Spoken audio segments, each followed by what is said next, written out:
तो Iran atom bomb क्यों नहीं बना लेता? तुम मारोगे तो हम भी मारेंगे। आयतुल्लाह खामेनी का आपने बार बार कहा मीज़ानी मीखोरी। मैं यही कह रहा हूँ कि जंग तो खत्म नहीं हुई, जंग जारी है। तो फिर आपकी टेक्नोलॉजी का, आप के इतने एग्रेसिव होने का मतलब क्या?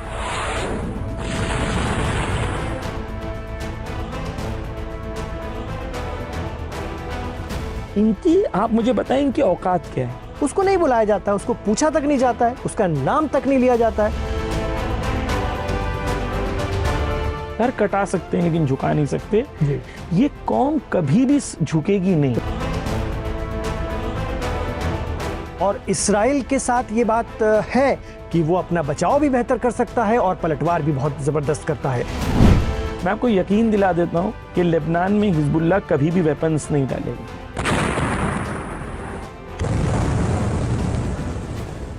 नमस्कार, अस्सलामु अलैकुम। मैं हूं इमरान खान और आप देख रहे हैं दीन दुनिया वीकेंड स्पेशल।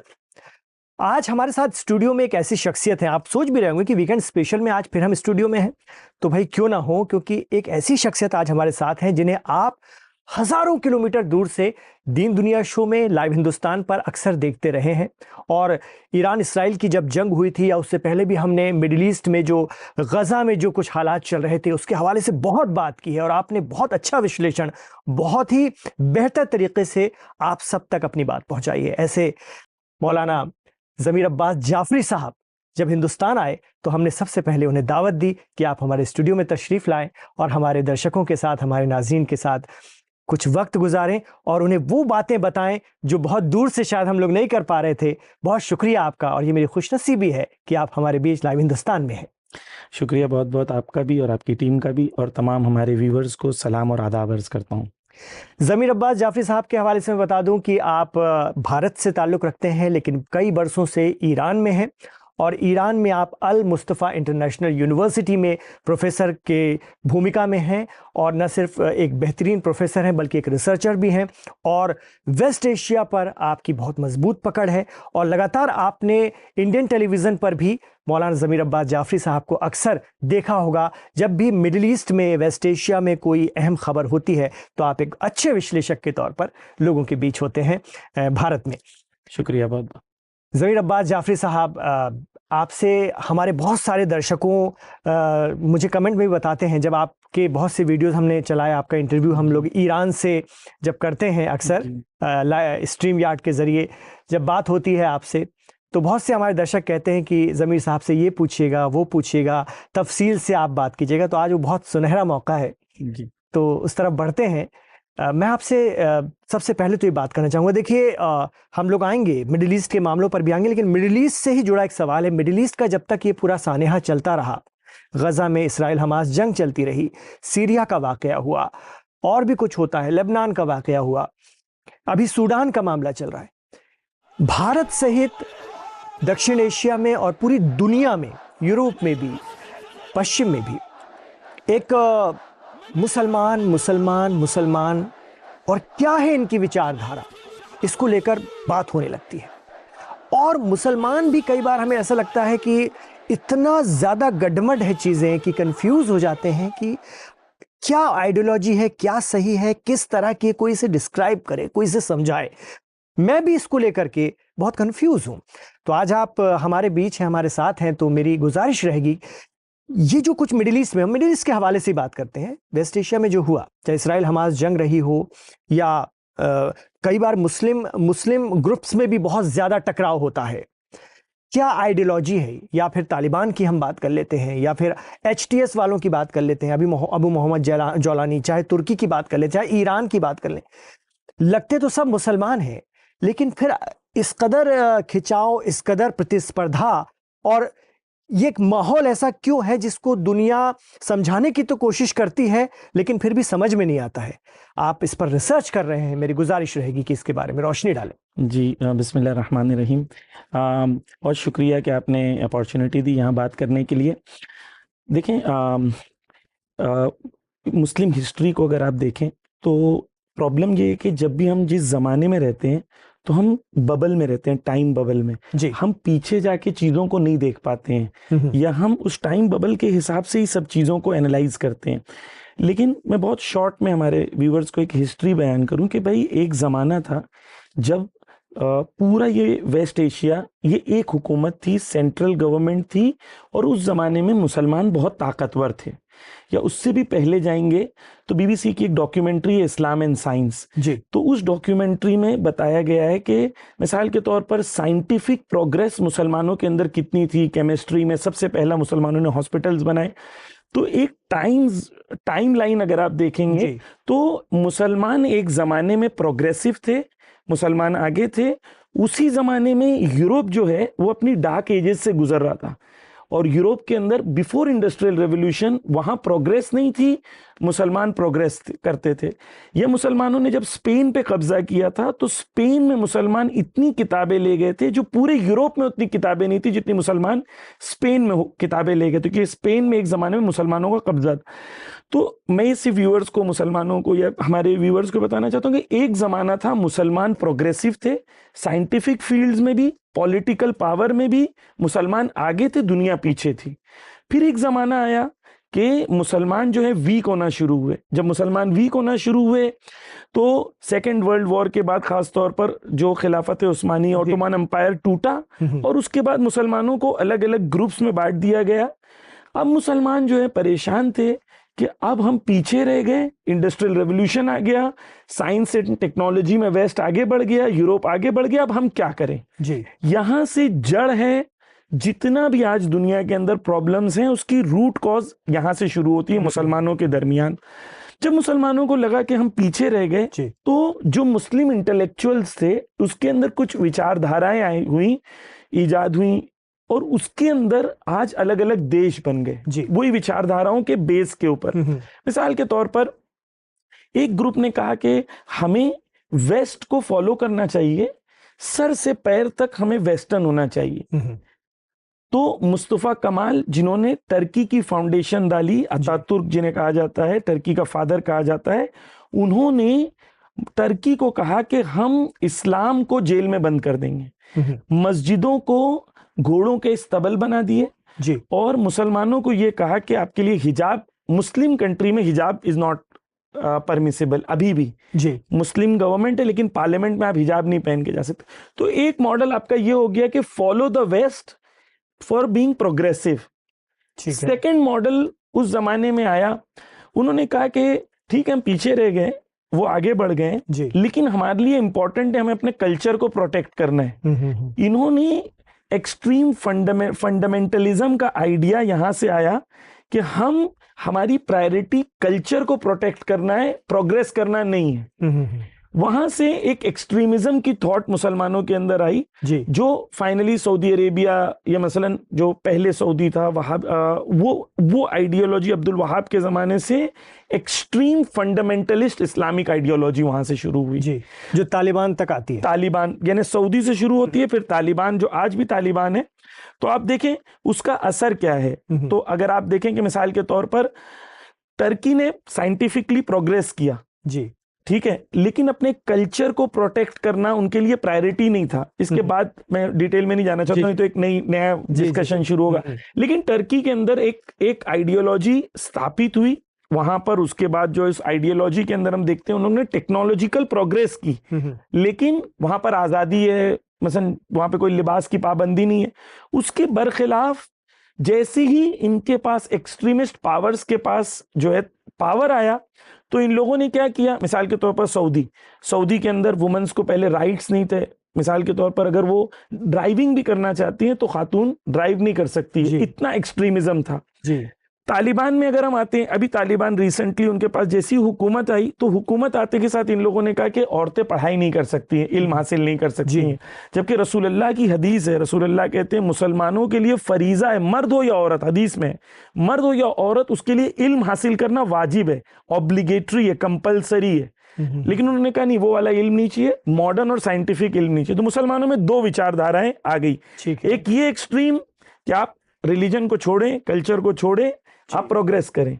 दूसरी आइडियोलॉजी क्या है, रिलीजन और कल्चर इंपॉर्टेंट है, बाकी चीजें इंपॉर्टेंट नहीं है। अब तीसरी आइडियोलॉजी जो है जमालुद्दीन अफगानी, जो हिंदुस्तान भी आए थे और उन्होंने उनको कुछ लोग जमालुद्दीन अफगानी कहते हैं, खुद आपके लिए एक रिसर्च का अच्छा टॉपिक है जमालुद्दीन अफगानी कौन थे। कुछ लोग उनको जमालुद्दीन अफगानी कहते हैं, कुछ लोग उनको अरब कहते हैं, अलग अलग नजरिए। ये टाइप की आइडियोलॉजी जो थी, उन लोगों ने एक इस्लाम को प्रेजेंट किया, कहा कि इन इस्लाम में हमें अपने कल्चर को प्रोटेक्ट करना है। इसका मतलब ये नहीं कि हम प्रोग्रेस नहीं कर सकते। तो वो प्रोग्रेसिव थॉट कि इस्लाम, उसका गोल्डन लाइन ये है कि इस्लाम के अंदर कैपेसिटी है मॉडर्न वर्ल्ड के अंदर चीजों को मैनेज करना, ग्रो करना, सरवाइव करना, हत्ता दूसरों को गाइड करना। यानी खुद इस्लाम सोर्स होगा आपका मॉडर्न वर्ल्ड में एग्जिस्ट करना, बल्कि लीड करना जी। तो ये इंपॉर्टेंट चीज है कि इन्होंने साइंस और रिलीजन को कॉम्पिटिटिव नहीं समझा, कॉम्प्लीमेंट्री समझा कि साइंस और रिलीजन दोनों एक दूसरे को कॉम्प्लीमेंट करते हैं, कंपटीशन नहीं है। जैसे उसके पहले वाली सोच में कंपटीशन था, साइंस और रिलीजन, इन लोगों ने कहा नहीं साइंस और रिलीजन। तो आज भी मिडिल ईस्ट में यही आपको ग्रुप्स नजर आते हैं जी। सऊदी को ले लें, तालिबान को ले लें, अब तो सऊदी अपने आप को चेंज करना चाहता है क्योंकि पहले जो सऊदी था, या तालिबान ले लें, या ये एक्सट्रीमिस्ट आइडियोलॉजी अभी भी है जिनके लिए रिलीजन एक एक्सट्रीमिज्म का मजहर है, या इसके बरखिलाफ टर्की का एक मॉडल है। जो ईरान का मॉडल है वो वही मॉडल है जिसको जमालुद्दीन अफगानी या इमाम खोमैनी तीसरी आइडियोलॉजी है, जहां पर आप देखें ईरान के अंदर, आप तालिबान और ईरान को कंपेयर करें, दोनों इस्लामिक गवर्नमेंट है। ईरान के अंदर जो यूनिवर्सिटीज हैं उसमें 34% प्रोफेसर्स फीमेल्स हैं। ईरान के अंदर जो टॉप वो है क्वालिफिकेशंस हैं, जैसे इंजीनियरिंग, मेडिसिन, इनमें 60% से ज्यादा फीमेल्स हैं। ईरान के रिसर्च डॉक्यूमेंट्स में 50% से ज्यादा फीमेल्स हैं। 1979 से पहले ईरान में 37% लड़कियां पढ़ी लिखी थी, जो बिटवीन 15 एंड 24 है। अभी 98% लड़कियां वहां पढ़ी लिखी हैं। तो दो विचारधाराएं हैं, यहां भी इस्लाम है, यहां भी इस्लाम है, लेकिन ये इस्लाम आपको आगे बढ़ने कहता है जी, ये आपको रोकता नहीं है। तो मिडिल ईस्ट में यही है, और आज हमारे हिंदुस्तान में भी अगर हम कहें तो मुसलमानों के पास भी यही विचारधाराओं के अंदर लड़ाई है। वो एक कल्चरल थॉट प्रोसेस है कि आपको एकदम बंद रहना है, आप बच्चों को आगे नहीं बढ़ने दें, बच्चों को पढ़ने नहीं दें, बच्चे पढ़ेंगे तो बिगड़ जाएंगे। उसके बरखिलाफ एक आइडियोलॉजी है कि बच्चों के इस्लामिक रूट्स को आप इतना स्ट्रेंथन करें कि ये यूनिवर्सिटी जाएं, कॉलेज जाएं, डॉक्टर बने, प्रोग्रेसिव बने, लेकिन इनके आइडियोलॉजिकल रूट्स इतनी स्ट्रांग है कि ना कि वो सरवाइव करेंगे बल्कि वो दूसरों को अपना पैगाम भी देंगे। तो ये मुसलमानों की विचारधाराएं इस वक्त पूरी दुनिया के अंदर यही मेन विचारधाराएं मौजूद हैं। ये तो गई विचारधारा की बात, लेकिन जो कुछ हुआ मिडिल ईस्ट में, वेस्ट एशिया में, वो भी दुनिया ने देखा, पिछले 2 साल में भी देखा और आज भी देख रही है जी। ईरान का रोल, आप चूंकि ईरान में मुकीम है, ईरान में रहते हैं और लगातार न सिर्फ ईरान में के माहौल को, समाज को और वहाँ पर जो कुछ हो रहा है उसको देख रहे हैं, बल्कि उन जंगों के, उन हमलों के भी साक्षी रहे जो इसराइल के ज़रिए होते रहे हैं। आपसे जानना चाहेंगे, फिर तो मैं ये आपसे पूछ सकता हूँ कि जब इतनी आइडियोलॉजी की आपने बात की, तो ईरान एटम बम क्यों नहीं बना लेता? जी देखिए, मैं इसलिए कि प्रोग्रेसिव है तो बना लेता। ये क्या वजह है? जब इतना दबाव है और जब इतने इल्जामात उस पर लगते हैं जिसको लेकर के उसको दुनिया से अलग थलग रखा गया है, तो फिर बना क्यों नहीं लेता? जी देखिए, जंग जो है ना, एक बार ताकत की जंग होती है, ठीक है। इसके अंदर जैसे एक महल्ला है, उसके अंदर ये डिसाइड करना है कि सबसे बड़ा गुंडा कौन है, ठीक है। तो उस जंग के अंदर सामने वाले के पास एक्स हथियार है, तो आपने भी एक्स हथियार बना दिया, तो आप कहेंगे भाई दोनों गुंडों के पास ताकत है जी, है ना। जंग अगर ये वाली है, ताकत है सिर्फ, तो उसके अंदर बनाना चाहिए। लेकिन जंग जो है वो एक एस्पेक्ट उसका क्या है, मैंने कहा इस्लाम के बेस के ऊपर प्रोग्रेस है। इस्लाम आपको मोरालिटी सिखाता है, सिद्धांत सिखाता है और आपको एथिक्स सिखाता है। इस्लाम आपको इजाजत नहीं देता कि आप ऐसे कोई वेपन को बनाएं जिससे हजारों इंसान या लाखों इंसान मरे, बल्कि नस्ल दर नस्ल अभी भी जापान में जो बच्चे पैदा हो रहे हैं उनके ऊपर वो आसार नजर आ रहे हैं, जो एटम बम अमेरिका ने मारा था उसके आसार अभी भी नजर आ रहे हैं। तो सवाल ये है कि अगर आप किसी रब को मानते हैं जी, क्या वो खुदा आपको इजाजत देता है, चाहे आप किसी भी खुदा को माने, क्या आपको एक आपका परवरदिगार, आपका ईश्वर इजाजत देता है कि आप ऐसा बम बनाएं जो बम लाखों इंसानों को एक साथ मार दे? अभी हम ताकत की बात नहीं कर रहे हैं, पहले एथिक्स की बात कर रहे हैं। इस्लाम ईरान की विक्ट्री ताकत की बेस पे अगर हो जाए तो वो विक्ट्री ऐसी है कि दो ताकतवर हैं दोनों लेकिन आपकी रियल विक्ट्री कब है? जब आप जीते जंग में लेकिन एथिकल विक्ट्री के साथ। यानी ये एथिकल मॉडल हजरत अली का है कि जंग के अंदर जंग जितना इंपॉर्टेंट नहीं है, अपनी एथिकल सिद्धांतों वाली विक्ट्री ज्यादा इंपॉर्टेंट है। आप देखें, अगर आप हार जाते हो लेकिन आप एथिकली मजबूत हो, आपके सिद्धांत, आपके वैल्यू सिस्टम, तो लोग आपकी मौत के बाद भी आपके फेवर में होंगे और जिसने मारा उसके मुखालिफ होंगे। तो ईरान एक आइडियोलॉजिकल मुल्क है जहां पर एथिक्स है। तो पहली चीज ईरान के लिए न्यूक्लियर बॉम्ब बनाने के लिए कुरान, रसूल अल्लाह और अहले बैत की तालीम यह है कि आप ऐसी चीज नहीं बना सकते, आपके लिए जायज नहीं है बनाना। खूब, जब जायज नहीं है तो जायज नहीं है, ठीक है। दूसरी चीज, जो लोग कहते हैं न्यूक्लियर बॉम्ब बना दो, अक्सर उनका ये क्लेम होता है कि अगर आप न्यूक्लियर बॉम्ब और न्यूक्लियर पावर हो तो आप पे कोई हमला नहीं करेगा। ये एक बेस है ना, बैलेंस हो जाता है, शक्ति संतुलन हो जाता है। हाँ, लेकिन ऐसा होता नहीं है। आप देखें, रशिया के पास न्यूक्लियर वेपन नहीं है। है तो कैसे यूक्रेन से जंग के अंदर है? 2 साल हो गए, 2 साल से भी ज्यादा हो गए, बिल्कुल, है ना। जंग के अंदर है, कंटिन्यूअस जंग में। इतने न्यूक्लियर वेपन है कि सेकंड न्यूक्लियर पावर पूरी दुनिया का इस वक्त न्यूक्लियर वेपन्स का पावर रशिया है। क्या ये न्यूक्लियर वेपन्स ने रशिया को जंग से बचा पाया? क्या ऐसा हुआ कि उसके ऊपर हमला नहीं हुआ? न ऐसा हुआ न वैसा हुआ। यानी ये जो लोग सवाल करते हैं और कहते हैं कि भाई ईरान अगर न्यूक्लियर बॉम्ब बना लेगा तो लोग हमला नहीं करेंगे, ऐसा कुछ नहीं है। क्योंकि न्यूक्लियर बॉम्ब बनाना एक और चीज है, न्यूक्लियर बॉम्ब का इस्तेमाल करना एक और चीज है। लेकिन फिर इसी बिना पर, इसी वजह से उस पर लगातार हमले होते रहे हैं। हाल ही में जो 13 दिनों की जंग हुई थी वो भी इसी बिना पर हुई, और ईरान के जो न्यूक्लियर सेंटर्स थे जहां पर आरोप लगा कि वो यूरेनियम एनरिच कर रहा है, उस पर अमेरिका ने नुकसान पहुंचाया, उसको नुकसान पहुंचाया, उस पर हमला किया, ऐसा दावा किया गया। और उसके बाद ये जंग रुकी या इस पर सीज फायर हुआ, जो भी आप कह लें। तो ये सब तो उस पर हो रहा है, इसी बिना पर हो रहा है। जब वो नहीं ही बनाना चाहता या बार बार वो कह चुका है कि हमारा मकसद है ही नहीं न्यूक्लियर पावर को खासतौर से इस मकसद के लिए, हथियारों के मकसद से गेन करना, बावजूद इसके पूरी दुनिया से उसे अलग थलग क्यों कर दिया गया है?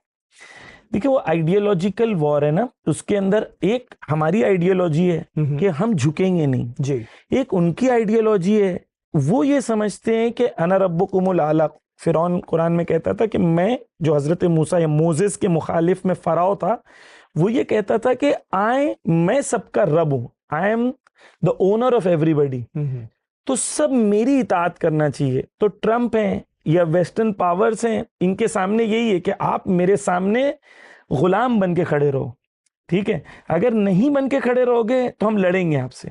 आपके पास 2 चॉइस है, या तो आप उनके पावर्स की वजह से डर जाएं जी, और आप कहें भाई ठीक है ये हमारे रिसोर्सेज हैं आप ले लें, या दूसरा ये है कि आप रेजिस्टेंस दिखाएं, ठीक है। अगर आप रेजिस्टेंस दिखाएंगे तो लड़ाई होगी, जाने जाएंगी, जंग होगी, लेकिन फाइनली आपका नुकसान कम होगा। क्यों कम होगा जी? क्योंकि वैसे तो आप ट्रिलियंस ऑफ डॉलर्स उठा के ऐसे ही दे रहे हैं। यानी अभी सऊदी ने और कतर ने और दुबई ने जब ट्रम्प आया तो बिलियंस ऑफ डॉलर्स दिए ना गिफ्ट के तौर पर, प्लेन भी गिफ्ट, गोल्ड वाली प्लेन गिफ्ट करी। तो फाइनली ईरान ने जितना जंग में खर्च किया वो ज्यादा था, या इजराइल को, या इन लोगों ने जो मिडिल ईस्ट की कंट्रीज है, इन लोगों ने जो गिफ्ट किया वो ज्यादा था। अब गौर करें, ईरान ने कम खर्च किया, नुकसान ईरान का कम हुआ जी। ये लोग क्यों कर रहे हैं? क्योंकि इनकी आइडियोलॉजी, आप देखें जंगल, मौला अली कहते हैं दुनिया जो है ना, हजरत अली अलैहि सलाम नहजुल बलागा में कहते हैं दुनिया जंगल की तरह। इस जंगल में हर बड़ा जानवर छोटे जानवर को खाने के फिराक में, ठीक है। जब तक शेर को ये लगता है ना कि मैं इसको दबोच लूंगा, तब तक शेर जो है दबोचता है। आपने YouTube वगैरह पे वीडियो देखा होगा कि 200 गायें हैं और शेर हमला करता है जी, तो वो 200 गायें जो हैं वो भाग जाती हैं, है ना। लेकिन एक छोटी गाय माँ जो है वो देखती है कि मेरा बच्चा पकड़ा गया, वीडियो देखा होगा आपने। जब ये 200 गाय पलट के हमला करती हैं तो शेर भाग जाता है, देखा है कि नहीं? बिल्कुल बिल्कुल। आप मुझे बताएं, शेर ताकतवर है या गाय ताकतवर? बिल्कुल सही कह रहे हैं। गाय ताकतवर है।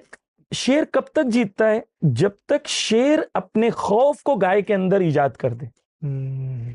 एक्चुअली शेर ताकतवर नहीं है, शेर का खौफ सामने वाले को कमजोर बना देता है।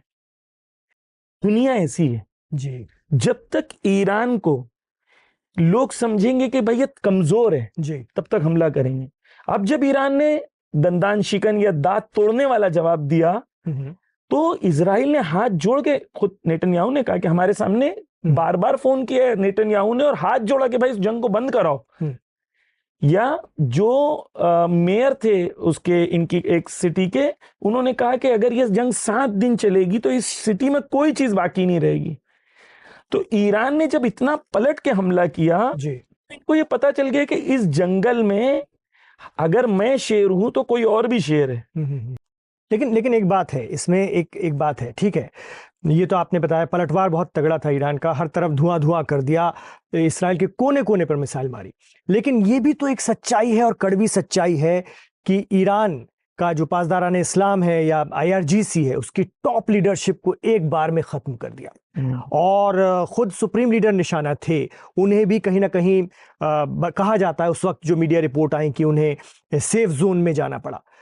तो फिर आपकी टेक्नोलॉजी का, आप के इतने एग्रेसिव होने का मतलब क्या? और इस्राइल के साथ ये बात है कि वो अपना बचाव भी बेहतर कर सकता है और पलटवार भी बहुत जबरदस्त करता है, मतलब आक्रामक भी है और बचाव भी कर सकता है। तो क्या ईरान की ये कमजोरी नहीं है? जी देखिए, इसको मैं ऐसे आपको एक्सप्लेन करूं कि एक बॉक्सिंग मैच, जी ठीक है, उस बॉक्सिंग मैच में 2 बॉक्सर हैं, दोनों बॉक्सर में ताकत है कि दोनों एक दूसरे को मार सकते हैं, ठीक है जी। ये क्लेम के इजराइल की जो सिक्योरिटी है वो बहुत अच्छी है, ये तो ईरान ने इसको ध्वस्त कर दिया, इसको तबाह कर दिया, क्योंकि ईरान ने उनके रिसर्च सेंटर्स पे मारा, मोसाद के हेडक्वार्टर पे मारा, उनके तमाम जो AI के सेंटर्स थे उस पे मारा। जहां ईरान चाहता था, जिस पॉइंट पे चाहता था इजराइल में, ईरान ने वहां पे मारा, ये क्लियर है। उन्होंने भी जहां चाहा वहां मारा ईरान के अंदर, तो ठीक है ना। तो दोनों पावर्स में इतनी ताकत है कि दोनों एक दूसरे को मार सकते हैं, है ना, ये क्लियर है। ऐसा नहीं है, ठीक है, इजराइल के पास, ईरान ये क्लेम नहीं करता कि हमारे पास इतनी टेक्नोलॉजी है कि हम पूरी दुनिया के सुपर पावर बन गए, ये नहीं क्लेम कर रहा है ईरान जी। क्योंकि आप कंपेयर करें, ईरान एक तरफ इनकलाब 1979 में है जी, 10 ईयर्स उसके बाद सद्दाम के थ्रू वेस्ट ने वॉर करवाए, 1990 तक, 89 तक वॉर चला, 90 से लेके 2025 35 ईयर्स हैं। ईरान को टोटल मिले अपने आप को बनाने के लिए, ये जो कुछ भी ईरान ने बनाया है 35 ईयर्स में, और 35 ईयर्स में सैंक्शंस हैं जो ईरान कुछ खरीद भी नहीं सकता जी। तो आप देखें, एक तरफ आपकी कौन लड़ रहा है बॉक्सिंग मैच में जी, एक वो टीम लड़ रही है जो अंडर सैंक्शन है, उसके बावजूद इतनी ताकत हो जाना कि इजराइल के कोने कोने को मार पाना, ये बजाते खुद उसके कुदरत को बता रहा है। ये क्लेम नहीं है इमरान भाई कि ईरान इतना पावरफुल हो गया है कि अब कोई ईरान पे हमला नहीं कर सकता है और ईरान की ये टेक्नोलॉजी, ये क्लेम ही नहीं है जी। क्लेम ये है कि अगर तुम मारोगे तो हम भी मारेंगे। आयतुल्लाह खामेनी का आपने बार बार कहा मीज़ानी मीखुरी, ये नहीं, मीज़ानी तुम मारोगे तो मार भी खाओगे, ये नहीं कहा कि तुम मार नहीं सकते, आप समझे, ये नहीं जी। ईरान ये क्लेम ही नहीं कर रहा है फिलहाल। प्लस दुनिया जो है ना, इसके अंदर लोग ये सवाल करते हैं रशिया क्या कर रहा है, चाइना क्या कर रहा है, ये दुनिया खुदगर्ज दुनिया है, जंगल है। रशिया उतनी मदद करेगा जितना उसको ये लगे कि कल ईरान इतना ताकतवर नहीं बन जाए कि मुझ पर चढ़ जाए। चाइना उतनी मदद करेगा कि जब तक लगेगा कि कोई ऐसी कंट्री हो जो कंट्री को दबा सके। लेकिन अगर उसे लग रहा है कि नहीं इतनी ताकतवर कोई कंट्री है तो चाइना उतना सपोर्ट नहीं करेगा। ईरान ने जो भी प्रोग्रेस हासिल किया है वो खुद के बल पे किया है, जो इंपॉर्टेंट है हमारे व्यूअर्स के लिए एज अ लेसन। तो ये क्लेम करना कि ईरान इजराइल से मुकाबला जो है, तो ये हमारे लिए क्लियर है। लेकिन यहाँ पर एक और हमारे दर्शक भी अक्सर कमेंट बॉक्स पर लिखते हैं कि बहुत सारे हर विचार के और हर तरह से चीजों को समझने वाले दर्शक होते हैं। बहुत से दर्शक मैं पढ़ता हूँ लिखते हैं कि ये सारी गड़बड़ ईरान ही करता है। जब आप के पास उतनी ताकत नहीं, जैसे कि आप बता रहे हैं कि बड़े जो उनके जो ताकतवर दोस्त हैं वो भी एक लिमिट तक ही उनका साथ देंगे, फिर आप क्यों मुदाखलत करते हैं, क्यों दखल अंदाजी करते हैं अपने से बहुत दूर के इलाकों तक? मैं बात कर रहा हूं फिलिस्तीन की। आपने अपनी फॉरेन पॉलिसी का उसको अहम हिस्सा क्यों बनाया? उसके बाद में जब उस पर कोई बात होती, जब इसराइल और हमास के बीच में सीज फायर अभी फाइनल वाला हुआ, तुर्की को बुलाया, कतर को बिठाया, सऊदी के प्रतिनिधि को बुलाया, एर्दोगान तो खुद बैठे, साइन हुई, कतर के जो अमीर हैं, चीफ हैं, वो बैठे, ईरान का कोई बाशिंदा नहीं। जो मुकावमत को या संघर्ष, जो रेजिस्टेंस है उसको लीड करता हो, या जो उस कॉज को लेकर सबसे ज्यादा पिछले 47 सालों से अगवा रहा हो, उसको नहीं बुलाया जाता, उसको पूछा तक नहीं जाता है, उसका नाम तक नहीं लिया जाता है। तो ना आपकी ताकत के आधार पर आपको मान्यता दी जा रही है और ना ही आपकी कूटनीति के आधार पर। इसके क्या मायने निकाले जाए?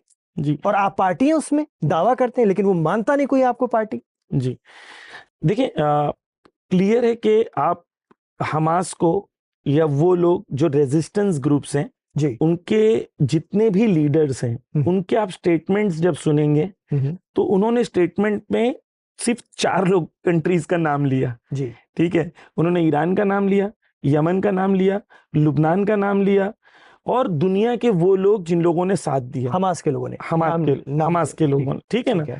जितने भी हमास के लीडर्स हैं उन्होंने क्लियरली इन्हीं लोगों को अपना, उन्होंने कहा कि ये लोग वो हैं जिन्होंने हमें सपोर्ट किया, जी, है ना। बाकी लोगों ने खाना दिया होगा, ट्रक पहुंचा दी होगी, लेकिन जब आप मार खा रहे हो और गोली खा रहे हो तो आपको गोली चाहिए, आपको खाना नहीं चाहिए। भूखे भी आप लड़ लेंगे, लेकिन आप जिंदा रहोगे तो आप लड़ पाओ, खा पाओगे ना। तो जो रेजिस्टेंस वाले लोग हैं उनके लिए बिल्कुल क्लियर है कि ईरान क्या है, ईरान का रोल क्या है। ईरान का 3 किस्म की जंग है जी। एक जंग है मिलिट्री वाली, एक जंग है जो ये वाली जो पॉलिटिकल या आप कहें जिसके अंदर फॉरेन पॉलिसी टाइप की जंग है जी, डिप्लोमेसी वाली जंग है। ये 2 टाइप हो गई, एक मिलिट्री, एक डिप्लोमेसी और एक एथिकल। 3 अलग जंग के लेवल्स हैं जी। ईरान मिलिट्री वाली जंग में रेजिस्टेंस के बिल्कुल साथ में है।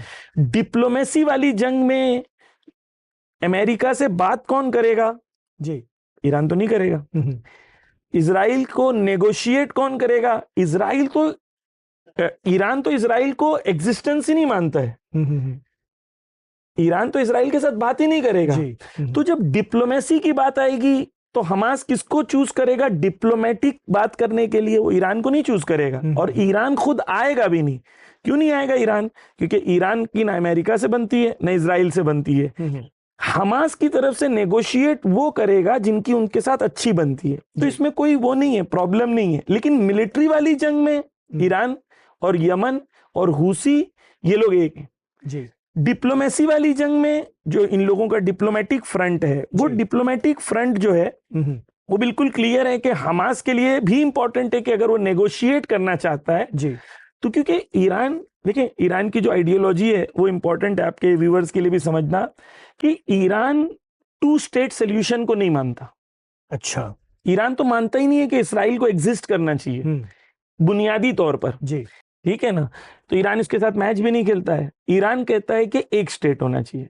आप नेगोशिएट तब करते हैं जब आप उसके एग्जिस्टेंस को कबूल करते हैं, आप उनके एग्जिस्टेंस को ही कबूल नहीं करते। ये जिद नहीं है, ये जिद नहीं है, एक तरह की जिद नहीं है, और एक तरह से डिस्टरबेंस क्रिएट करने की जो चीजें अब मुमकिन ही नहीं है, हो ही नहीं सकती, उसका एक हल निकल सकता है।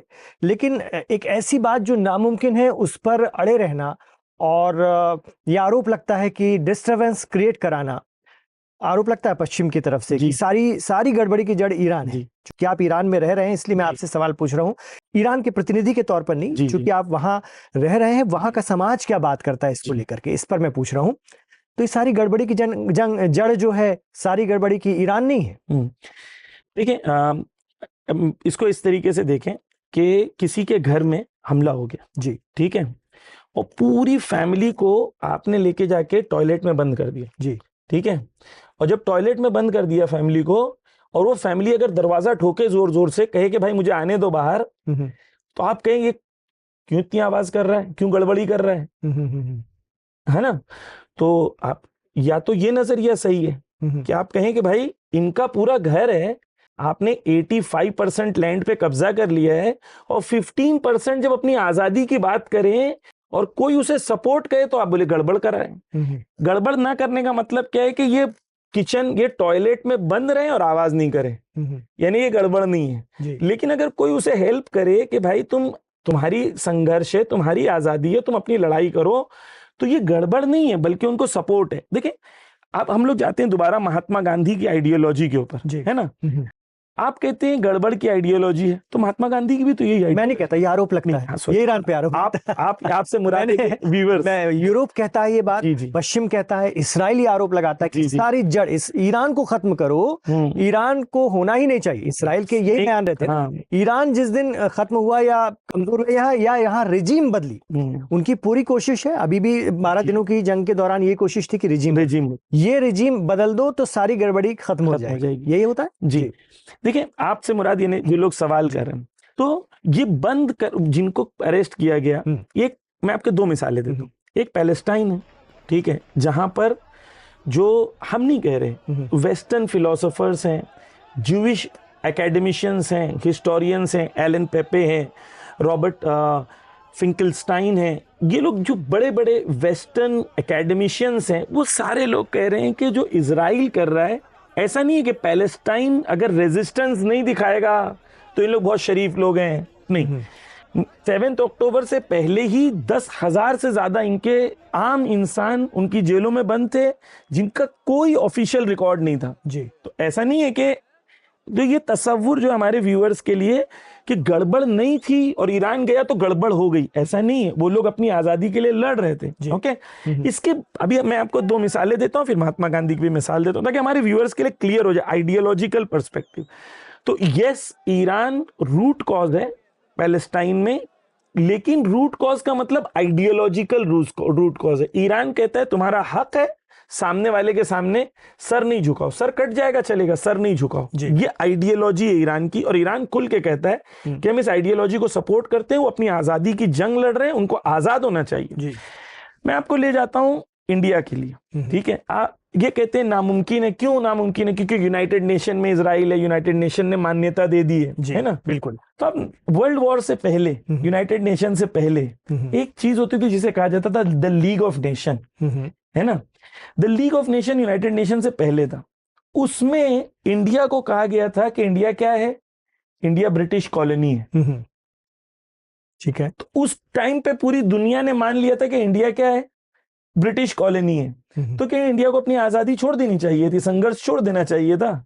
इंडिया को पता है हमारी जमीन पर ब्रिटिश ने कब्जा किया है जी। अब हम लड़ेंगे, हम अपनी दुनिया क्या बोलती है वो एक सेकेंडरी चीज है, हमारी जमीन पे कब्जा है तो हम आजादी की जंग लड़ रहे हैं जी। अब महात्मा गांधी ने इसी आजादी को सपोर्ट किया। महात्मा गांधी का स्टेटमेंट क्या है? महात्मा गांधी कहते हैं पूरा Palestine belongs to the Palestinians, यानी ये नहीं कहा कि इजराइल एक अलग कंट्री, नहीं, उन्होंने कहा फलस्तीन फलस्तीनियों का है जिस तरीके से इंग्लैंड इंग्लिश का है या फ्रांस फ्रेंच का है। तो ये भी तो जिद वाली बात हो गई जी। महात्मा गांधी को ऑप्शन दिया गया था कि भाई इजराइल को एक्सेप्ट कर लो, महात्मा गांधी ने कहा नहीं एक्सेप्ट करूंगा। क्यों? इसको जिद नहीं कहते, इसको कहते हैं आइडियोलॉजी। जब आप एक ऐसे मुल्क हैं जिन्होंने एक ऑक्यूपेशन को एक काबिज ताकत से लड़ के अपने आप को आजाद किया है, तो आप फलस्तीन की आजादी बेहतर समझते हैं।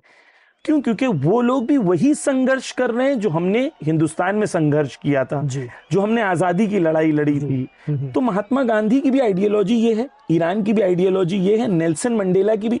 जो भी क्रांतिकारी लोग होंगे सारे, नेल्सन मंडेला ने क्या कहा, उनकी वीडियोस देखें, बहुत अजीब चीज है, मैं आपको बताता हूं। नेल्सन मंडेला आयतुल्ला खामेनी से मिले। एक वीडियो हमने भी दिखाया था, वो वीडियो एक बार। जी जी, बहुत इंटरेस्टिंग है कि आयतुल्ला खामेनी ने बाद में एक वीडियो में इसको एक्सप्लेन किया कि जितने भी क्रांति दुनिया में हुई है, सारी क्रांति जो होती है वो एक दूसरे से इंस्पायर होती है। जी। आयतुल्ला खामेनी ने एक किताब लिखी है, the role of Muslims in Indian freedom struggle. आपके लिए ताज्जुब होगा जी। महात्मा गांधी आयतुल्ला खामेनी जो हैं वो बार बार जवाहरलाल नेहरू की किताब जो है उसको कोट करते हैं, जो उन्होंने वर्ल्ड के ऊपर लिखी है, हिस्ट्री के ऊपर। आयतुल्ला खामेनी अपने आप को इंडिया का हिस्ट्री का एक्सपर्ट बोलते हैं, कहते हैं मैंने इंडियन हिस्ट्री को डिटेल में पढ़ा है। क्यों? वो एक्सप्लेन करते हैं, क्योंकि हम लोग इंडिया फ्रीडम का हासिल किया इंडिया ने 1947 में जी। तो आयतुल्ला खामेनी कहते हैं कि हमने इंडियन फ्रीडम स्ट्रगल को स्टडी किया और उसके पॉजिटिव पॉइंट्स को 1979 के रेवोल्यूशन में अप्लाई किया ईरान में, है ना। ये उन्होंने, वो कह रहे मैंने स्टडी किया जी। नेल्सन मंडेला आए आयतुल्ला खामेनी से मिलने के लिए, क्योंकि देखिए पहले इंडियन रेवोल्यूशन हुआ, फिर इरानियन रेवोल्यूशन हुआ, फिर उसके बाद साउथ अफ्रीका में रेवोल्यूशन हुआ। जब आयतुल्ला खामेनी से नेल्सन मंडेला मिलने आए तो नेल्सन मंडेला को आयतुल्ला खामेनी ने कहा, या इमाम खोमेनी ने कहा कि आपका रेवोल्यूशन जो है ना वो कामयाब तब होगा जब आपके लोग आपके साथ होंगे। आपके लोग जब तक आपके साथ नहीं है और आपके लोगों में जान देने का जज्बा नहीं है, जब तक कामयाब नहीं होगा। तो नेल्सन मंडेला ने उसके इमाम खोमेनी से मिलने के बाद, आयतुल्ला खामेनी से मिलने के बाद अपनी पूरी स्ट्रैटेजी साउथ अफ्रीका के रेवोल्यूशन की चेंज की। इसलिए जब साउथ अफ्रीका में रेवोल्यूशन आया और नेल्सन मंडेला आयतुल्ला खामेनी से मिलने आए, तो वीडियो आप प्ले भी कर सकते हैं चाहे जी, तो जी। वो वीडियो में वो कह रहे हैं कि यू आर माई लीडर। बिल्कुल। क्यों कह रहे हैं you are my leader Ayatollah Khamenei को? बिकॉज वो ये कह रहे हैं कि हमारे जो रेवोल्यूशन आया था जी, उस रेवोल्यूशन में आपका रोल है, क्योंकि आपने हमें एक अपने 1979 रेवोल्यूशन का लेसन्स हमें सिखाया, वो हमने वहां पर अप्लाई किया जी। तो दुनिया में जितने दो किस्म के लोग हैं, या क्रांतिकारी लोग हैं जिन लोग संघर्ष करते हैं, स्ट्रगल करते हैं, दुनिया के सामने, जालिमीन के सामने झुकते नहीं हैं। अब वो पूरी इंडियन फ्रीडम स्ट्रगल लें, चाहे महात्मा गांधी को लें, चाहे सुभाष चंद्र बोस को लें, चाहे वीर साहब, मतलब जितने भी इंडिया के फ्रीडम स्ट्रगल के लोग हैं, उन लोगों की आइडियोलॉजी ये थी। ईरान की भी यही आइडियोलॉजी है, पैलेस्टाइन की भी यही आइडियोलॉजी है। हम इन्हें एक्सट्रीमिज्म नहीं कहें, जो नजरिया है वो ये है कि पूरा पैलेस्टाइन एक पैलेस्टाइन होना चाहिए जी। वहां के मूल के जो लोग हैं, चाहे वो ज्यूज हो, चाहे क्रिश्चियंस हो, चाहे मुस्लिम्स हो, सबको इक्वल राइट्स हो, सब मिल के एक ऐसी गवर्नमेंट बनाए जो उनका रेफरेंडम हो, वो अपने मुताबिक एक गवर्नमेंट को बनाए। वेस्ट उनके लिए डिसाइड नहीं करेगा जी, कोई और उनके लिए, ईरान उनके लिए डिसाइड नहीं करेगा, वो खुद अपनी एक गवर्नमेंट बनाए जो एक इंडिपेंडेंट गवर्नमेंट होगी। क्या ये एक्सट्रीमिज्म है? क्या ये जिदबाजी है? नहीं, इक्वल राइट्स रखें आप हर इंसान के लिए। ये उनका एक मुतालिबा है, उनकी डिमांड है, और ये एक जायज डिमांड है। और हमें तमाम इंसानों को, चाहे वो किसी भी मजहब के से ताल्लुक रखते हो, मैं आपको इनवाइट करूंगा अपने व्यूअर्स को कि पढ़ें पैलेस्टाइन के बारे में। जो एकेडमिक्स हैं दुनिया के बड़े बड़े, वो क्या कह रहे हैं इसके बारे में। जो आम मीडिया, मेन स्ट्रीम मीडिया जो बता रहा है, वो तो नेचुरली, क्योंकि पेड मीडिया है, तो वो वही बताएगा जो उनके माई बाप जो बैठे हुए वो बताएंगे। लेकिन एक बात है, जो चीजें अभी हो गई, सीज फायर हो गया है, इसके बाद एक खामोशी तो है, लेकिन ऐसा लगता है ऐसा महसूस होता है, हम लोग जितना स्टडी कर पाते हैं, लगातार नज़र रखते हैं मिडिल ईस्ट की खबरों पर, कि एक तूफान के पहले की खामोशी है। आगे क्या हो सकता है? आप तो लगातार इस पर रिसर्च करते हैं, स्टडी करते रहते हैं, और ईरान भी अपनी जंगी तैयारियों को अंजाम देता ही रहा है, वो रुका नहीं है। हमास इसराइल सीज फायर हो गया है, लेकिन इसराइल का जो नेचर रहा है वो बड़ा आक्रामक रहा है और कभी भी बड़ा सरप्राइज हो जाता है। तो इसको कैसे देखें, क्या हो सकता है? देखें, क्लियर है कि जंग रुकी है, जंग खत्म नहीं हुई है, ये सबके लिए क्लियर है। एक इरानियन एक्सपर्ट है, उनका एनालिसिस ये है कि इजराइल कब हमला करेगा जी।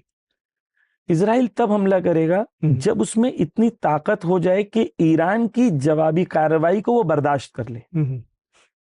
यानी आप आप तो मारेंगे, जैसा आपने कहा कि ईरान के टॉप लीडर्स को मार दिया उन्होंने जी। यानी टॉप लीडर्स, अगर वो एक कंट्री जो होती है वो 10 लोगों से नहीं चलती है जी। 9 करोड़ की जो कंट्री है और जिसके पास एक मिलिट्री जो कई लाख मिलिट्री हो, कई मिलियन उनके जो है पैरामिलिट्री हो, वो 10 लोगों के मारने से खत्म हो जाती है। आप 3 साइंटिस्ट को मार दें, 10 साइंटिस्ट को मार दें, कि तो क्या किसी मुल्क की पूरी साइंटिफिक टेक्नोलॉजी खत्म हो जाती है? यानी इंडिया में खुदा ना करे किसी आईआईटी के साइंटिस्ट को आपने 10 आईआईटी के साइंटिस्ट को मार दिया, तो इसका क्या मतलब है? आईआईटी खत्म हो गया, आईआईटी में साइंस एंड टेक्नोलॉजी खत्म हो गई। जो 30 साल से उन्होंने रिसर्च करी है, उनके टीचर्स, उनके स्टूडेंट्स, वो रिसर्च, वो टेक्नोलॉजी खत्म हो गई। बेवकूफी की बात है। तो ये है कि ईरान एक कंट्री है, कंट्री के तौर पर साइंस है, टेक्नोलॉजी है, लीडरशिप है, वो सब अपनी जगह पर महफूज है। लेकिन ये है कि क्या होगा फ्यूचर में, जब तक ईरान को, इजराइल को ये लगता है कि हम जो हैं वो बर्दाश्त कर लेंगे, तो इजराइल के जो तरीके हैं, जो इजराइल करना चाहता है, जो इजराइल के लिए आसान है, पहली चीज, इजराइल ने सीरिया में इन्वेस्ट किया, गोलानी को अपना एजेंट बनाया। तो जब वो गोलानी आया था, सीरिया का जो प्रेसिडेंट है, तो इतना खुश हो गए थे कि सीरिया में इनकलाब आ गया है, रेवोल्यूशन आ गया है। हुआ क्या, लास्ट वीक वो जो उनके मिनिस्टर्स हैं, वो इजराइल के मिनिस्टर्स से भी उनकी मुलाकात हुई। अभी वो खुद अमेरिका जाने वाला है, बुश से बात हुई, ट्रम्प से बात हुई। तो ये तो क्लियर है। इजराइल के लिए बेस्ट ऑप्शंस क्या क्या हैं जो एनालिस्ट बता रहे हैं? पहला ऑप्शन ये है कि वो इराक को डिस्टर्ब करेगा। इराक में जहां पर वो एरियाज जहां पर आईसिस था, क्योंकि गोलानी यहीं से गया था इराक से, अगर ये प्रॉब्लम हो जाता है, और ये ईरान और इराक दोनों जानते हैं कि ये हो सकता है, और इसके ऊपर उन लोग काम करेंगे। अभी बीच में एक डील भी की है उन्होंने सरहद को लेकर के, अपनी बॉर्डर सिक्योरिटी को लेकर, इराक और ईरान के बीच, कि हम लोग सारी चीज़ों को शेयर करेंगे और बहुत स्ट्रांगली अपनी अपनी सरहदों की हिफाजत करेंगे, क्योंकि ये खदशा तो है कि इराक के जरिए ईरान तक पहुंचने की कोशिश, वो बॉर्डर्स पर अगर टेंशन हो जाए और वहां पर जंग शुरू हो जाए, तो ईरान इराक में इन्वॉल्व हो जाएगा। तो ये एक प्रॉब्लम है।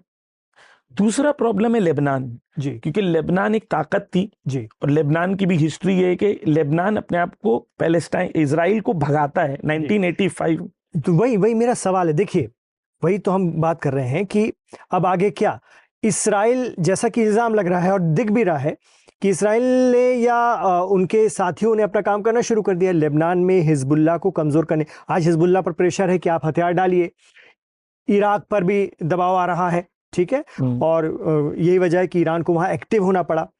लेबनान में भी भागे भागे गए ईरान के प्रतिनिधि, खामनेई साहब के प्रतिनिधि, और चीज़ों को समझाने की कोशिश की वहाँ की गवर्नमेंट को, लेकिन वहाँ की गवर्नमेंट पे भी प्रेशर, मतलब हर तरफ से एक फिर घेरने की तैयारी हो रही है। तो वही है, ये तूफान वहां गजा में थमा है, लेकिन ये शांति बहुत लंबे वक्त की नहीं दिखती। जंग, देखिए जंग, मैं यही कह रहा हूं कि जंग तो खत्म नहीं हुई, जंग जारी है। उसके मोड बदले हैं जंग के। इकोनॉमिक जंग अलग है, पॉलिटिकल अलग है, डिप्लोमेटिक अलग है, एथिकल अलग है। यमन में अंसारुल्लाह भी कुछ कमजोर पड़े हैं, बहुत हमले हुए उन पर भी, हालांकि वो करते रहे। देखिए, ये कमजोर होना, आप कभी देखिए, कमजोर क्या होता है कि इंसान किसी चीज से कंपेयर करता है तो कहता है मैं कमजोर हुआ या ताकतवर हुआ।